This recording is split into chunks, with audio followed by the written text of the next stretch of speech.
રાજહંસ વિદ્યા સંકુલ ઓનલાઈન ટીચિંગમાં ધોરણ 3ના બાળકોનું હાર્દિક સ્વાગત છે. ચાલો બાળકો, આજે આપણે સરળ અંગ્રેજી ભાગ 3નો અભ્યાસ કરીશું.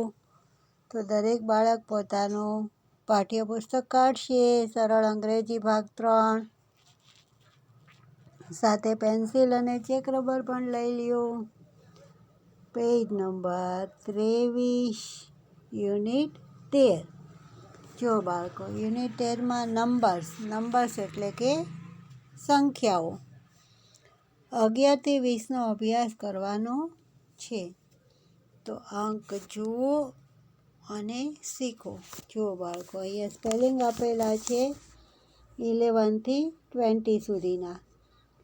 તો આપણે તેનો અભ્યાસ કરીશું. તેને અંગ્રેજી અંકમાં પણ લખેલા છે અને ગુજરાતી અંકમાં પણ લખેલા છે. 11 એટલે થશે 11, ELEVEN. 11 એટલે 11. 12, TWELVE. 12 એટલે 12. 13, THIRTEEN. 13 એટલે 13.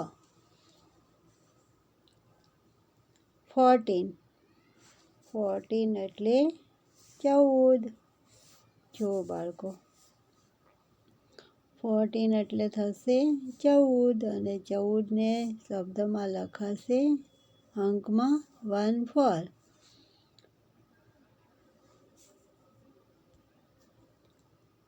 15, FIFTEEN. 15 એટલે 15. 15 આ શબ્દમાં કહેવાય, અહીંયા ઉચ્ચાર કહેવાય. જો બાળકો, અહીંયા ઉચ્ચાર છે, અહીંયા અર્થ છે અને આને અંક કહેવાય. શું કહેવાય? અંકમાં. આ રીતે યાદ રાખજો. 16, SIXTEEN. 16 એટલે 16. 17, 17. SEVENTEEN. 17 એટલે 17. 18, EIGHTEEN. 18 એટલે 18. 19, NINETEEN. 19 એટલે 19 અને 20 એટલે 20. TWENTY 20 એટલે થશે 20. હવે તેનો સ્વાધ્યાય જોઈએ બાળકો. જો અહીંયા શું આપેલું છે? સ્વાધ્યાય આપેલો છે.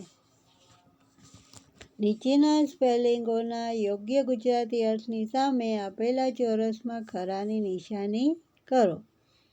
તો અહીંયા 13 આપેલું છે. શું આપેલું છે? 13 એટલે થશે 13. તો આ 13 લખેલું છે, ત્યાં ખરાની નિશાની આવશે. અહીંયા 18 એટલે થશે 18. તો અહીંયા આવશે. 20 એટલે 20. 15 એટલે 15.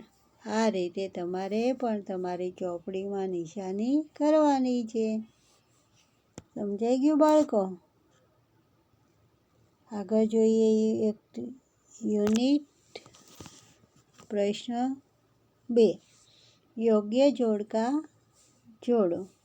તો અહીંયા જોડકા જોડવાના છે. 16 આપેલું છે, તો 16ને અંગ્રેજી ઉચ્ચાર શું થાય? 16. તો અહીંયા 16. 18ને 18. 11ને 11 આપેલું જ છે અને 19ને 19. એવી જ રીતે અહીંયા આવશે 12. તો 12 એટલે થશે 20. 12 એટલે 20 થશે.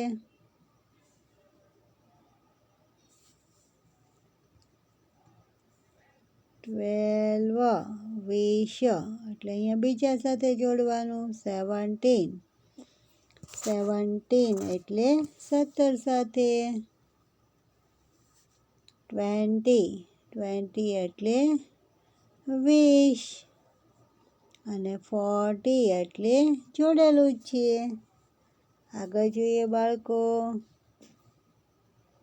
નીચેના અંકોમાં ખૂટતા અંકો લખો. તો અહીંયા ખૂટતા અંક લખવાના છે 1 1 11 1 2 12 1 3 13 લખેલું છે, 1 4 14 1 5 15 1 6 16 લખેલું છે, 1 7 17 1 8 18 લખેલું છે અને 1 9 19 2 0 20. આ રીતે તમારે પણ તમારી ચોપડીમાં લખવાનું છે. સમજાઈ ગયું બાળકો?